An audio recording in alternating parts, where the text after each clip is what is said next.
За сайн байцгаана аниме review Mongolia. Өнөөдрөөс хойш топ 5 гэж гаргахаар шийдлээ.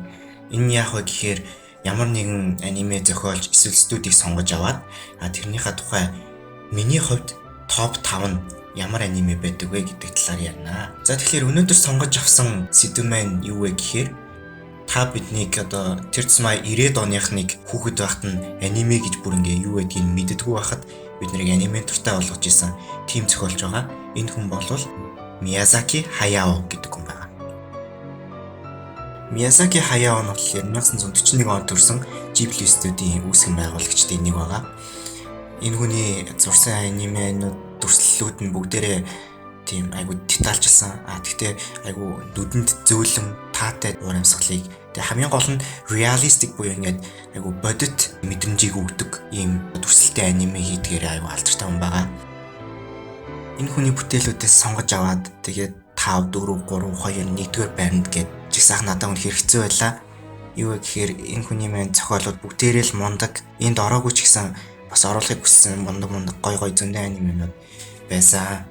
За тэгээд жигсаалт руу орцгоё. За Miyazaki Hayaoгийн зохиолтонд хайр, нөхөрлөл оролцоогүй ерөөсөө аним бараг байхгүй. 5-р байранд орсон аним болохоор хүн загас хоёрын хайрын тухай гарна. Энэ бол Ponyo. Гол дүрийн хүн маань далайн эрэг дээрээс нэг удаа загас барьдаг. Гэхдээ тэр нь шидэт загас буюу далайн хатны охин байсныг мэдлгүйгээр ингэ барьцдаг. За тэгээд цаашаа үйл явдал өрнөн. Гэхдээ баг хүн болон үдцэн байгаа хаа гэж бодож байна.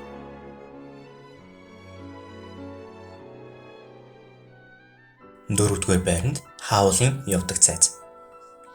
Бас л нэг хайрын түүх бөгөөд харагдаад хөгшин эмгэн болчихсон нэгэн охин мөн шидтэн залуу хоёрын хооронд өрнөх хайр байгаа. Харагдах өнцөг бол юу ч биш юм шүү гэдэг мессежийг хүргэх гэсэн энэ аниме бас л үзээгүй хүн ховор баха.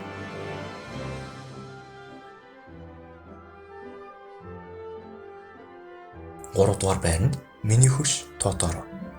Аврах том хөвсгөр хөөрхөн Тоторо маань одоо болтол Ghibli студийн нүүр царай болсоор байдаг. Гэхдээ энэ аниме маань харагдах өнцгөөсөө хөөрхөн боловч цаанаа аимшигтай аллагын түүхийг агуулж яадаг. Тухайн үед Японд сургуулиасаа гэрлүүгээ харж байгаа охтуудыг хөнөөж хүчирхийлдэг ийм цуврал алуурчин гарсан байдаг. Тэгээд эцэг эхчүүдэд охтуудаа хараа хяналтгүй битгий орхиорой гэсэн ийм мессежийг хүргэнгээ давхар хүүхдүүдэд инээд хөр бэлгэлж ирсэн. Нэг сумаар хоёр тулаа бодсон аниме гэж хэлж болно.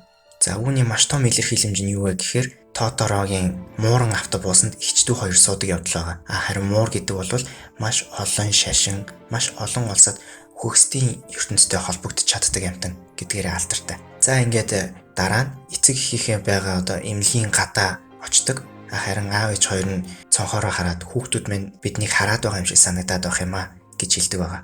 Яг бодит үннийг мэдсэний дараа энэ анимыг үзэхэд шал өөр нүдээр үзсэн гэж хэлмээр байна.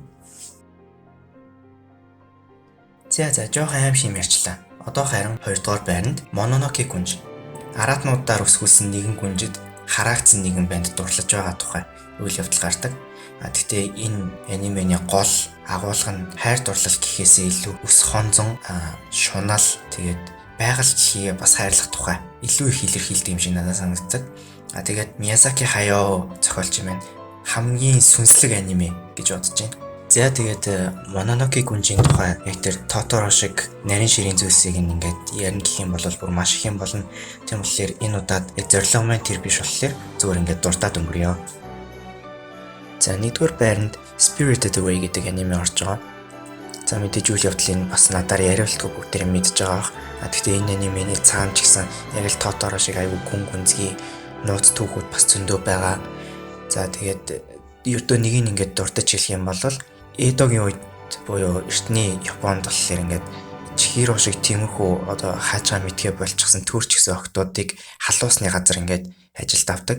Тэгтээ өөрсдийнх нь нэрээр нь ингээд парцайлж гэх юм уу та ажилуулдаг байсан байгаа. За тэгээд тэр жоохон охины хувьд халуусны газар ажиллана гэдэг нь мэдээж аимшигтай зүйл шүү дээ. Учир нь юу вэ гэхээр анимен дээр л одоо сүнсч дөрүүд гардаг учраас тийм сонио харагдахгүй. Гэхдээ тэр бодит амьдрал дээр байсан бол халуусны газар ирэхтэй эмэгтэй хүмүүс ингээл одоо юу гэдэг хуцаа тайлна шүү дээ.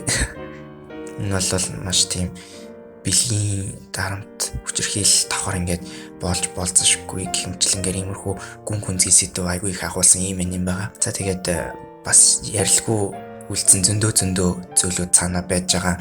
Анименийхэн дөрүүдийн нэр хүртэл өөрийн гэсэн гүн гүнзгий утаа болгохыг ингээд илэрхийлдэг юм байгаа. За хэрвээ та нар бүр ингээд дэлгэрэнгүй сонсох хүсвэл би дараа нь энэ анимегээр бүр дэлгэрэнгүй бүрийн хэмжээний аниме ревю хийсэн ч болно. Өнөөдөртөө бол ингээд дуусгая. За тэгээд лайк дарж, шеэр хийж, subscribe хийхээ битгий мартаарай. Баярлалаа.